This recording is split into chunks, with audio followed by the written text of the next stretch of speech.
الحمد لله رب العالمين والصلاة والسلام على رسوله الكريم وعلى آله وأصحابه وأهل بيته أجمعين. أعوذ بالله من الشيطان الرجيم. بسم الله الرحمن الرحيم. يا نساء النبي لستن كأحد من النساء إن اتقيتن.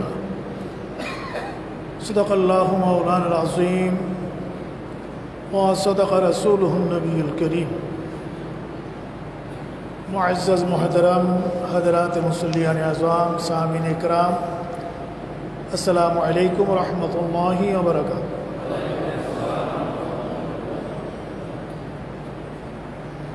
সফর মাসের আজকে হয়তোবা শেষ জুমা, মাসটা 30-এর হলে আরেকটি জুমা আমরা পাবো। 29 তারিখের মাস হলে, 29 দিবসের দিনের মাস হলে এটাই আজকে শেষ জুমা। এরপরে এই মাহে রবিউল আউয়াল শরীফ তথা যে মাসে রাহমাতুল আলামিন সৈয়দুল মুরসালিন ইমামুল আম্বিয়া হুজুর মুহাম্মদ রাসূলুল্লাহ সাল্লাল্লাহু আলাইহি ওয়াসাল্লাম বিশ্ববাসীর মুক্তির নির্দেশনা নিয়ে এসেছিলেন, সেই মহান ঈদ মিলাদুল মাস মাহ রবিউল আউয়াল শরীফকে আমরা এই সফর মাসেই স্বাগত জানাচ্ছি। আমি গত জুমাতে যে প্রসঙ্গে আয়াতে কারিমা তেলাওয়াত করেছি, আজকেও একই আয়াতে কারিমা তেলাওয়াত করলাম। প্রসঙ্গটা ছিল আল্লাহর পেয়ারা হাবিবের আহলে বাইত পরিবারবর্গ নিয়ে। কারণ তা হলো এই মাসেই আল্লাহর প্রিয় নবী মুহাম্মদ রাসূলুল্লাহ সাল্লাল্লাহু আলাইহি ওয়াসাল্লামের প্রথম শাদিয়ে মুবারক, বিয়ে নিকাহ মুবারক হযরতে উম্মুল মুমিনিন হযরতে মা খাদিজাতুল কুবরা রাদিয়াল্লাহু আনহার সাথে এই সফর মাসে হয়েছিল। এটা নবী জীবনের জন্য তো অবশ্যই গুরুত্বপূর্ণ। তার চেয়ে আমরা কিভাবে আদর্শ পরিবার গঠন করব, কিভাবে আমরা বিবাহ শাদী করব, কিভাবে আমরা আমাদের পরিবারকে সৌন্দর্যমণ্ডিত করব, কিভাবে আমরা আমাদের স্ত্রীদেরকে পরিচালনা করব, কিভাবে মা বোনরা পরিচালিত হবে, কিভাবে আমাদের ছেলে মেয়েরা পরিচালিত হবে, এটা আদর্শ পরিবার গঠনে আমার নবী যেমন সব জায়গায় আদর্শ, একটা সুন্দর আদর্শ শান্তিময় আলোকিত ঘর পরিবার গঠনে প্রিয় নবীর চেয়ে বড় কোনো আদর্শ নাই। জোরে বলুন সুবহানাল্লাহ। এই প্রসঙ্গ ধরেই প্রাসঙ্গিকভাবে আমি আয়াত কারিমা তেলাওয়াত করে এই বিষয়ের উপরে গত জুমাতে কিছু আলোচনা আমি পেশ করেছিলাম। আজকেও সে আলোচনা করব, যাতে আপনারা একটা বিষয়টার উপরে একটা পরিপূর্ণ ধারণা নিয়ে যেন আমরা আমাদের জিন্দিগিকে সেদিকে আমরা পরিচালনা করতে পারি। আল্লাহ পাক রব্বুল আলামিন এই মর্মে ইরশাদ ফরমাচ্ছেন, ইয়া নিসান নবী, হে আমার নবীর পরিবারেরা, হে আমার নবীর বিবিগণ, লাস্তুন্না কাআহাদিম মিনান নিসা, তোমরা অন্য কারো স্ত্রীগণের মতো নও। তোমাদের আলাদা শান আছে। তোমরা নবীর ঘরে এসেছো, তোমরা নবী পরিবার, তোমরা আহলে বাইতে রাসূল সাল্লাল্লাহু আলাইহি ওয়াসাল্লাম, তোমরা নবীর আহলে বাইত, নবীর ঘরানা। ইনিত্তাকাইতুন্না, যদি তোমরা পরহেজগারি তাকওয়া ইখতিয়ার করে থাকো, তাহলে তোমরা অন্য কোনো ঘরানার মতো, অন্য কারো পরিবারের মতো অথবা অন্য মহিলাদের মতো তোমরা নও। জোরে বলেন সুবহানাল্লাহ। আল্লাহর পেয়ারা হাবিবের পরিবারের পরিজনকে লক্ষ্য করে আল্লাহ পাক রব্বুল আলামিন এই আয়াতে কারিমা এবং এর সাথে সম্পৃক্ত কোরআনুল কারীমের বিভিন্ন জায়গায় আরও আয়াতে কারিমার মধ্য দিয়ে মূলত আমাদের মা বোনদের জন্য দ্বীনের ইসলামের কি আদর্শ সেটাই আমাদের সামনে দিক ও নির্দেশনা দেওয়ার চেষ্টা করেছে। আল্লাহ পাক এগুলো আমাদের মা বোনদেরকে ধারণ করার তৌফিক দান করুন। আমি জানি তারা লাইভে আমার বক্তব্য শুনছে, আমি তাদের উদ্দেশ্য বলবো, দেশে দেশের বাইরে যিনি মা বোনরা যিনি যেখান থেকে শুনছেন, আল্লাহ পাক তাদেরকে নবী পরিবারের আদর্শ ধারণ করে জীবনকে কামিয়াব করার তৌফিক দান করুন। এ বিষয়ে আমাদেরও দায়িত্ব আছে। মুহতারাম হাজরিন, আমি আগে অনেকবার বলেছি, আজকেও বলছি যে ইসলাম নারী জাতির জন্য যে আদর্শ দিয়েছে,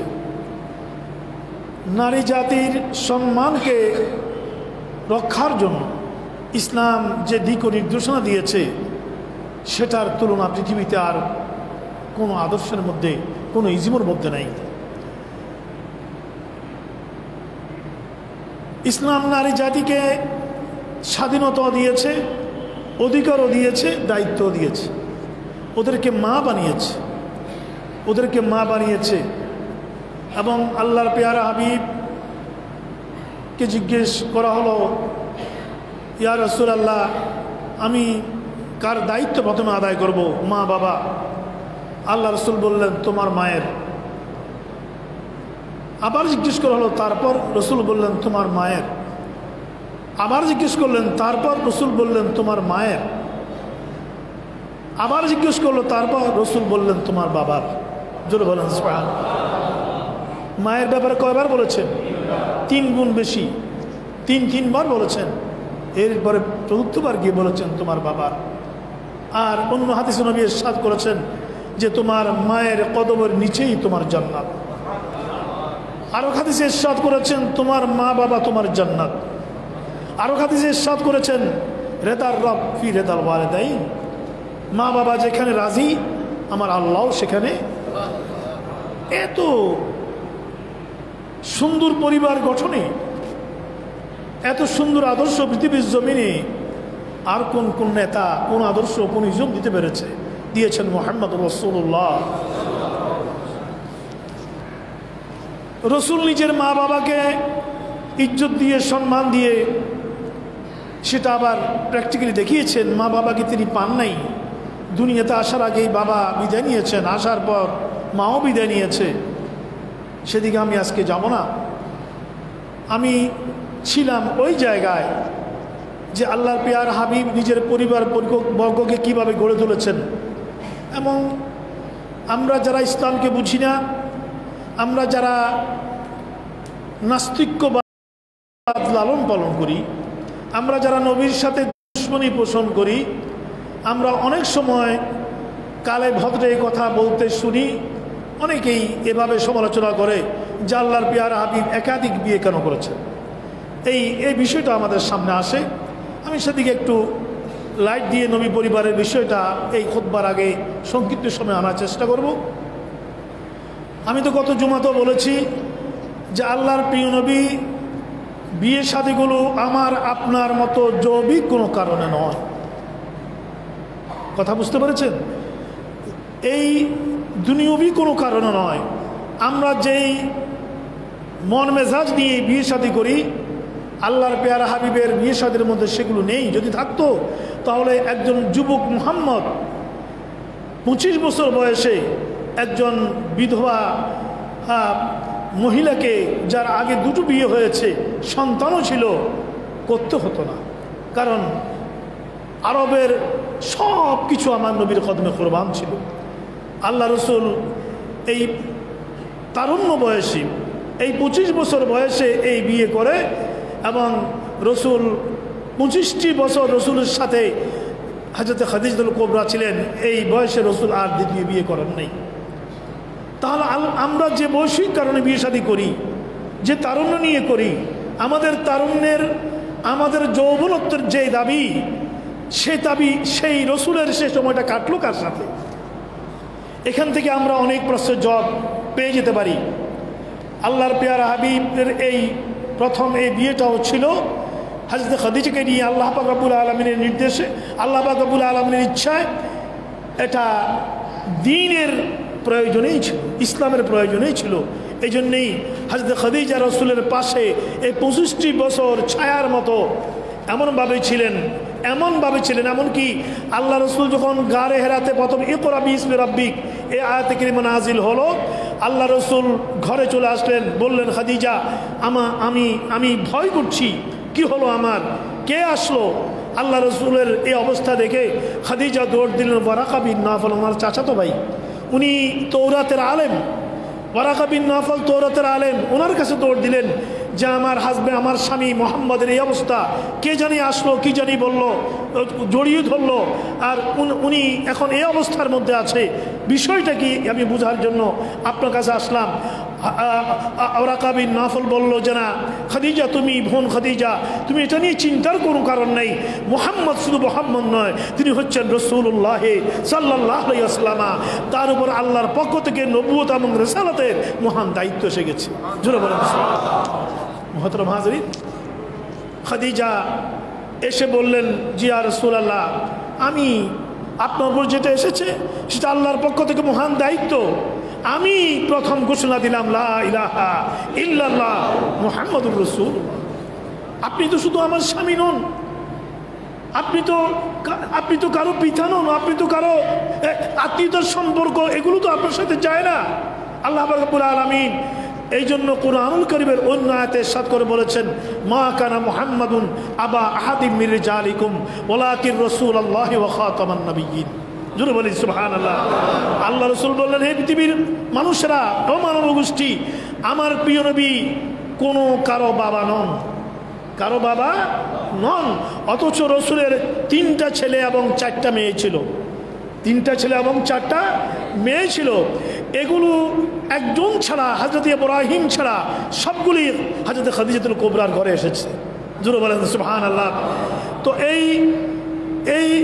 এখানে যে একাধিক বিয়েগুলো, এগুলো সব আল্লাহ রসুলের হয়েছে মা খাদিজার ইন্তেকালের পরে, হযরত খাদিজার ইন্তেকালের পরে হয়েছে। এবং এই রসুলের এই বিবিগণ হযরত আয়েশা সিদ্দিকা ছাড়া আর কেউ, প্রত্যেকেই বিধবা ছিল, প্রত্যেকেই পৌড়া ছিল, প্রত্যেকেই বৃদ্ধা ছিল। একমাত্র মা আয়েশা সিদ্দিকা, আবু বকর সিদ্দিকের ইচ্ছায়, আল্লাহ পাক রব্বুল আলামিনের নির্দেশে একমাত্র মা আয়েশা সিদ্দিকাকে আল্লাহ রসুল বিয়ে করেছেন কম বয়সে। এছাড়া আর যত বিবিগণ ছিল সবগুলো কোনো না কোনো জায়গা থেকে তালাক প্রাপ্তা, অথবা স্বামীহারা, অথবা অন্য কোনো কারণে ওরা বিপজ্জনক অবস্থা আছে, ওদেরকে আল্লাহর পেয়ারা হাবিব নিজের ঘরে এনেছেন তৎকালীন সময়ের মৌলিকভাবে 3টি কারণে। সে অবস্থা, সেই পরিবেশে 3টি কারণে, অনেকগুলো কারণকে মৌলিকত্বের মধ্যে আনলে একটা হচ্ছে সে সময়ে নারী জাতির কোনো সম্মান ছিল না, ইজ্জত ছিল না। ওই বংশের মেয়েকে এই বংশের মেয়েরা বিয়ে করবে না, অমুক ওরা খুব বেশি ভদ্র মহিলা, ওদেরকে এরা ছাড়া কেউ বিয়ে করতে পারবে না। এভাবে নানা রকমের সংস্কার ওই সমাজে ছিল। আরও নারীদের সম্পর্ক তো এটাই ছিল, আপনারা জানেন, মেয়ে সন্তান জন্ম নিলে এরা কুলক্ষণ মনে করত, এদেরকে জীবন্ত কবর দেওয়া হতো, যেটা এই অসভ্য সমাজ ব্যবস্থায় দাঁড়িয়ে আল্লাহ রসুল বিভিন্ন গোষ্ঠী, বিভিন্ন রকমের নারীদেরকে বিয়ে করে রসুল বাস্তবভাবে দেখিয়ে দিয়েছেন, তোমাদের এইগুলো হচ্ছে কুসংস্কার, এগুলোকে দমন করার জন্য, সমাজ থেকে উৎখাত করার জন্য আল্লাহর পেয়ার হাবিব একাধিক বিয়ে এগুলো রসুলের জীবনে ঘটেছিল। উদ্দেশ্য ছিল প্রতিজন নারীকে তার ইজ্জত এবং সম্মানের জায়গায় প্রতিষ্ঠিত করা। জোরে বলেন সুবহানাল্লাহ। এটা আর কে করবে? এটা করবে এটাকে রসুল তো সবার জন্য আদর্শ, এ একটা। দ্বিতীয় ছিল এই যে রসুল নারী জাতির জন্য আদর্শ, উনি উসওয়াতুল হাসানা। নারী জাতির কি সমস্যা, নারীদের কি বিষয়, মহিলাদের কি বিষয় আছে, সেটা আমার একজন উস্তাদ, উনি আমাদেরকে ক্লাসে ফেকা পড়াতে গিয়ে উনি দুষ্টুমি করে বলতেন, উনি আমাদেরকে রসিকতা মস্কারি করে বলতেন যে মহিলাদের মাসিকী হয়, হায়েজ নাফাস হয়, এই সময় ওরা নাপাক হয়ে যায়।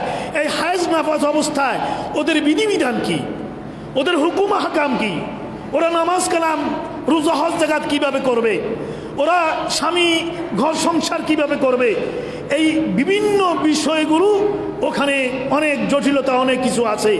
কিন্তু হাস্যকর বিষয় হলো ওই সমস্যা হয় নারীদের, কিন্তু ওই বিষয়ে লেখাপড়া করে পুরুষরা। এটা পড়ো তোমরা, কিন্তু নারীদের ওগুলো কিতাব থেকে পড়ার কোনো সুযোগ নাই। হায়েজ নাফাস হলো নারীদের, কিন্তু হায়েজ নাফাস সম্পর্কে লেখাপড়া করে পুরুষরা, যাদের হায়েজ নাফাস, যাদের এই প্রবলেমটা নাই। আমাদেরকে হাসাবার জন্য বললো, এটা অনেক রিয়ালিটি, অনেক বাস্তবতা। আল্লাহর পেয়ারা হাবিব ঘরে বিভিন্ন বয়সের, বিভিন্ন বংশের, বিভিন্ন পর্যায়ের এই সমস্ত পরিবার পরিজন ছিল। এদের মাধ্যমে আল্লাহ রসুল একদিকে নারী জাতির সমস্যা অনুধাবন করতেন, জোরে বলুন না সুবহানাল্লাহ। উনি নারী জাতির সমস্যা অনুধাবন করতেন, অন্যদিকে নারী জাতি মহিলারা তাদের বিভিন্ন বিষয় নিয়ে, বহু বিষয় নিয়ে সরাসরি ওরা মসলা জিজ্ঞাসা করার জন্য রসুলের কাছে আসবেন সম্ভব ছিল না।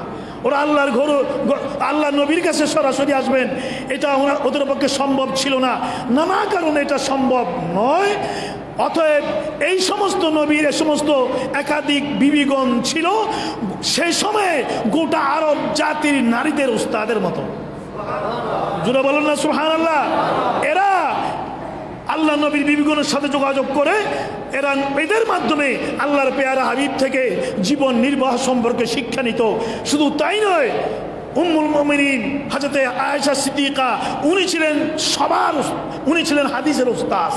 উনি হাদিসের উস্তাদ ছিলেন। সাহাবায়ে কেরামরা পর্যন্ত ওনার কাছ থেকে হাদিসের ক্লাস নিত। উনি পর্দার আড়ালে রসুলের হাদিসের দরস সর্বস্তরের সাহাবায়ে কেরামদেরকে দিতেন, জোরে বলুন সুবহানাল্লাহ। এই দ্বিতীয় কারণ, অর্থাৎ নারীদের মাধ্যমে গোটা নারী জাতির কাছে মেসেজ পৌঁছানো, ওদের সমস্যা অনুধাবন করা। আর তৃতীয় যে বিষয়টা ছিল সেটা ছিল তৎকালীন সময়ে একটা গুরুত্বপূর্ণ বিষয়। তৎকালীন সময়ে আত্মীয়তার সম্পর্কটা খুব জোরালো ছিল। ওরা এই বংশ আত্মীয়তা, এটাকে বংশ খুব গুরুত্ব দিত। রসুল ইসলামের প্রচারের জন্য, দ্বীনের প্রচারের জন্য যখন কঠিন সময় অতিক্রম করছেন, যখন এই সমস্ত বিয়ে শাদীগুলো বিভিন্ন স্থানের সাথে, বিভিন্ন বংশের সাথে, বিভিন্ন এলাকার সাথে হলো, এদের মধ্য দিয়ে ওই বংশে, ওই এলাকায়, ওই স্থানে এদের মধ্য দিয়ে দ্বীন প্রচারের একটা রাস্তা খুলে গেল, জোরে বলুন না সুবহানাল্লাহ। ওরা কাফির মুশরিক হলো, বলতো উনি আমাদের, ওনার ঘরে আমাদের মেয়ে আছে, উনি আমাদের আত্মীয়। এভাবে এটা দ্বীন প্রচারের জন্য একটা মিডিয়া হয়ে গেল। এই সমস্ত বহুবিধ কারণে আল্লাহর পেয়ারা হাবিব, ওনার একাধিক বিয়ে হয়েছে। এগুলোর সাথে রসুলের জৈবিক কোনো সম্পর্ক ছিল না, জাগতিক কোনো সম্পর্ক ছিল না। যদি থাকতো, প্রথমেই যেটা বলেছি, আবারও সেটা বলবো, যে 25 বছরের যুবক 40 বছরের একজন বিধবাকে বিয়ে করে তাকে নিয়ে ওনার 40টা বছর জীবনের উনি কাটিয়ে দিতে পারতেন না। এ থেকে আমরা আল্লাহর পেয়ারা হাবিবের জীবনের এই আদর্শটাকে আমরা অনুধাবন করতে পারি। মহতরম হাজরিন, এরা তো এমন বিধবা ছিল, এদের ঘরে আর কোনো সন্তান হয়নি। ওই সমস্ত বিবিগণের ঘরে কোনো সন্তান আসে নাই। রসুলের সন্তান বলেছি আমি আগে, 3 জন ছেলে এবং 4 জন মেয়ে। 3 জন ছেলে, এরা হচ্ছে হজরতে কাসিম। প্রথম হচ্ছে হজরতে কাসিম, রসুলের বড় সন্তান, যিনি 17 মাস বয়সে ইন্তেকাল করেছেন। 17 মাস বয়সে ইন্তেকাল করেছেন। এরপরে রসুলের সন্তান হচ্ছে হযরত আব্দুল্লাহ। ওনার 2 উপাধি ছিল, তৈয়ব এবং তাহের। অনেকেই তৈয়ব তাহের 2জনকে মনে করতো, এই জন্য রসুলের ছেলে 4টা বলেছে। তৈয়ব এবং তাহের একজনেই, উনি হযরত আব্দুল্লাহ, ইনিও কম বয়সে ইন্তেকাল করেছেন। এরপর হযরত ইব্রাহিম, ইনি খদিজা থেকে নয়, আরেকজন স্ত্রী থেকে জন্ম নিয়েছেন। ইনিও অল্প বয়সে, এখনো হাঁটতেও শিখেন নাই, ইন্তেকাল করেছেন। হযরত ইব্রাহিমের ইন্তেকালের পরে আল্লাহ রসুল নিজেই উনাকে কবরে নামালেন। রসুল তখন চোখের পানি মুছতেছিলেন, রসুল কান্না করছিলেন। হযরত আব্দুর রহমান ইবনে আউফ, উনি বললেন, জি ইয়া রাসূলুল্লাহ, সন্তানের ইন্তেকালে, সন্তান তো ইন্তেকাল করেছে আল্লাহর ইচ্ছায়, তো সন্তানের ইন্তেকালে আপনিও কি কান্না করেন? আপনিও কি কাঁদেন? আল্লাহ রসুল বললেন, আব্দুর রহমান বিন আউফ, আমি মুহাম্মদুর রাসূলুল্লাহ, আমি রাহমাতুল আলামিন, আমি মানব জাতির নির্দেশক দাতা, আমি ওদের পরিচালনা করি। কিন্তু শোনো, এ সব কিছু ছাপিয়ে আমিও একজন পিতা। আমার মধ্যে সন্তানের জন্য মমত্ব বোধ আছে, আমি ওর জন্য কাঁদছি, কিন্তু এটা মনে রাখিও, আমি আল্লাহর ইচ্ছার উপরে রাজি আছি। আল্লাহর পেয়ারা হাবিবের 4 মেয়ে ছিল, রসুল এদেরকে অত্যধিক ভালোবাসতেন, মেয়েদেরকে রসুল অত্যাধিক ভালোবাসতেন। ছেলেরা তো বিদায় নিয়েছে, ওরা বিদায় নিয়েছে, আল্লাহ পাক রব্বুল আলামিন পর্যায়ে সাফ করেছেন নির্দিষ্ট যে কোনো একটা কারণে ওদিকে আমি যাব না, যে মা খানা মুহাম্মাদুন আবা আহাদিম মির জালিকুম, মুহাম্মদ কোনো পুত্র সন্তানের বাবা নয়, কোনো পুত্র সন্তানের বাবা নয়। ওয়ালাকিন রাসূলুল্লাহ ওয়া খাতামুন নবিয়্যিন, তার ডেজিগনেশন হচ্ছে তিনি রাসূলুল্লাহ। আরো সবাই বলবেন না সুবহানাল্লাহ। ওনার ডেজিগনেশন কি তিনি রাসূলুল্লাহ, আর উনি খাতামুন নবিয়্যিন, সমস্ত নবীদের শেষ নবী। এটা হলো ওনার আজিমত আজমত, এটা হলো ওনার ফুস্টের নাম, এটা ওনার পজিশন। তিনি হচ্ছেন মুহাম্মদুর রাসূলুল্লাহ সাল্লাল্লাহু আলাইহি ওয়াসাল্লাম। আল্লাহর পেয়ারা হাবিবের এই 4 মেয়ে, হযরত রুকাইয়া, হযরতে রুকাইয়া উনি আছেন উম্মে, প্রথম হচ্ছে হযরতে জায়নাব, হযরতে জায়নাব, রুকাইয়া এবং উম্মে কুলসুম এবং হযরতে মা ফাতেমাতুজ জোহরা, উনি সবার ছোট রাদিয়াল্লাহু তাআলা আনহা। হযরতে মা ফাতেমা, রুকাইয়া এবং উম্মে কুলসুম, এদের সাথে আগেই বিয়ে হয়েছিল আবু লাহাবের 2টা ছেলের সাথে, উতবা এবং উতাইবা। উতবা এবং উতাইবা এদের দুজনের সাথে বিয়ে হয়েছিল। কিন্তু যখন আবু লাহাবের বিরুদ্ধে এই সূরা নাজিল হলো, তাব্বাত ইয়াদা আবি লাহাবিন ওয়া তাব্বা, এই সূরা যখন নাজিল হলো যে আবু লাহাব ধ্বংস হোক এবং ধ্বংস সে হয়ে গেছে, সে তখন এত রেগে গেল, সে বলল আমি মুহাম্মদের 2 কন্যাকে আমার ঘরে আর রাখবো না। গিয়ে উতবা এবং উতাবাকে বলল ওর 2 কন্যা এই রুকাইয়া এবং উম্মে কুলসুমকে তোমরা তালাক দিয়ে দাও। উতবা এসে নবীর সাথে সম্মানের সাথে তালাক দিয়ে দিল, কিন্তু উতাইবা নবীর সাথে বেয়াদবি করে তালাক দিল, অনেক বেয়াদবি, বেশি বেয়াদবি করলো, এত বেয়াদবি করলো আল্লাহর পেয়ারা হাবিব সহ্য করতে পারলেন না। আল্লাহর পেয়ারা হাবিব বললেন, আল্লাহ তুমি এই বেয়াদবের উপরে কোনো হিংস্র জন্তুকে বিজয়ী করে দাও। রসুল দোয়া করুক বা দোয়া করুক, ওটা কবুল হয়ে যায়। কি বলেন ঠিক কিনা? তিনি হচ্ছেন মুস্তাজাবুদ দাওয়াত, তিনি মুস্তাজাবুদ দাওয়াত, তিনি যেটা উনার জুবান যেটা বলে সেটা আরশ আযীমে চলে যায়। জোরে বলেন সুবহানাল্লাহ। হ্যাঁ, তো এভাবে অসংখ্য দালায়েল কোরআন এবং সুন্নাহর মধ্যে আছে, কোরআন এবং সুন্নাহর মধ্যে আছে অসংখ্য দালায়েল। রসুল এটা এই বদদুয়া করেছেন আবু লাহাবার ছেলে উতাইবার জন্য, যে তুমি আমার সন্তান, আমার মেয়ে উম্মে কুলসুমকে তালাক দিলা, কিন্তু তুমি আমার সাথে বেয়াদবি করেছো, আল্লাহ তুমি তার উপরে কোনো বনের হিংস্র জন্তুকে তুমি বিজয়ী করে দাও। এটা শুনে আবুল হাব বলল যে আমার এই ছেলের আর কোনো উপায় নেই, তাকে মুহাম্মদ তার জন্য বদদুয়া করেছে, এর কোনো উপায় নেই। ওরা যাচ্ছে একটা ব্যবসায়ী কাফেলায়, আবুল হাব সাথে উতাইবাও আছে, কাফেলার ব্যবসায় অন্যান্য ব্যবসায়ীরা আছে। আবুল হাব সবাইকে বললো তোমরা যেখানেই যাবা আমার এই সন্তানের দিকে একটু লক্ষ্য রাখবা, তাকে একটু নিরাপত্তার সাথে রাখবা, নিরাপদ রাখবা, তার চারিদিকে গার্ড রাখবা। হ্যাঁ, সেজন্য হেফাজত তাকে।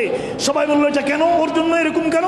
বললো যে মুহাম্মদ তাকে বদদুয়া করেছে, মুহাম্মদের দোয়া বদদুয়া কবুল হয়ে যায়।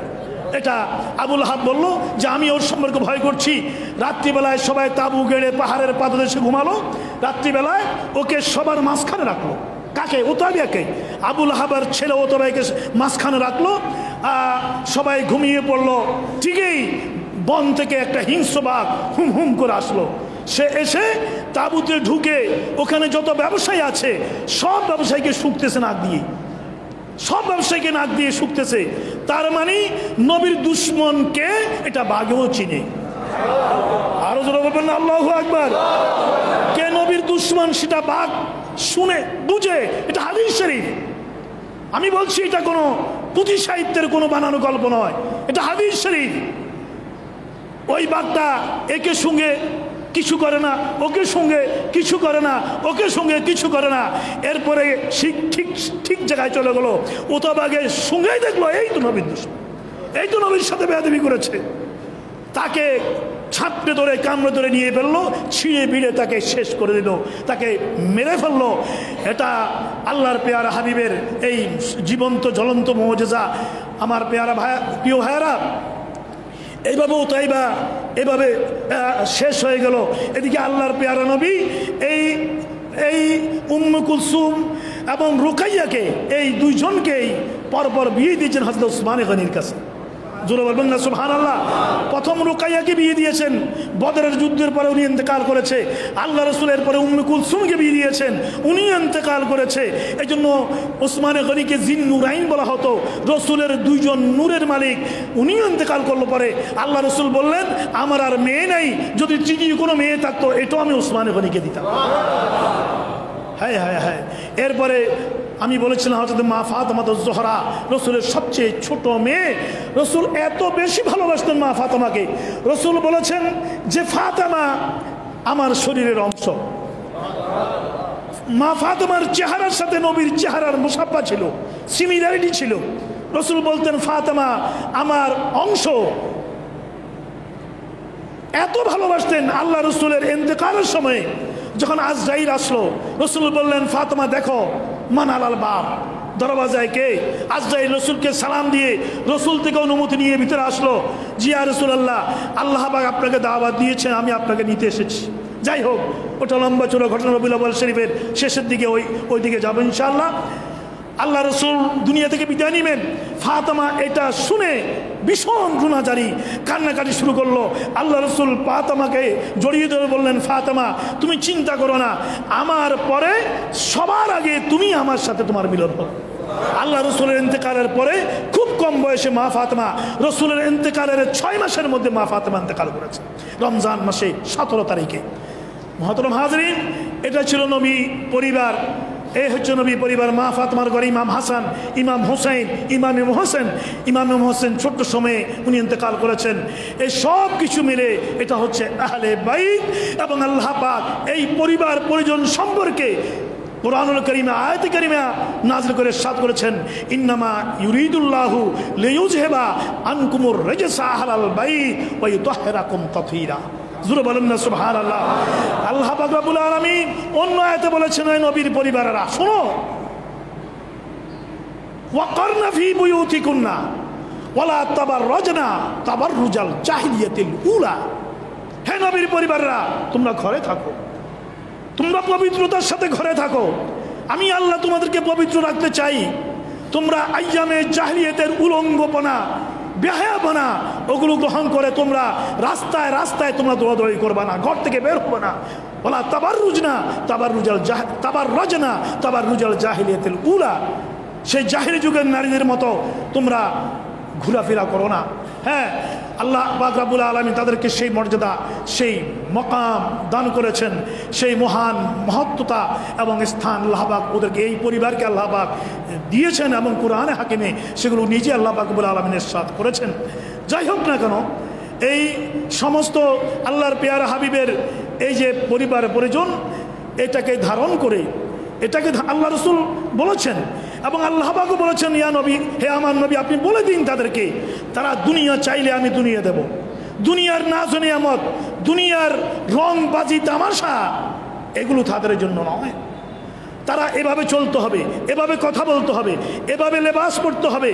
আজকাল আমরা নিজেরা, আমরা তো বলি এই কথা যে নারীদের পোশাক এমন হতে হবে।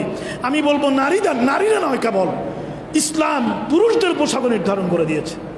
জোরে বলেন না সুবহানাল্লাহ। পুরুষরাও জান্নি সামনে পোশাক পরিধান করবে, ইসলাম সেটা কোনোদিন অ্যাডমিট করে নাই। পুরুষের জন্য পুরুষের পোশাক, নারীর জন্য নারীর পোশাক। এই পোশাক হলো মানুষের দেহের সৌন্দর্য। কি বলেন ঠিক কিনা? এটা মানুষের দেহের জিনত, আল্লাহ পাক এটাকে জিনত বলেছেন।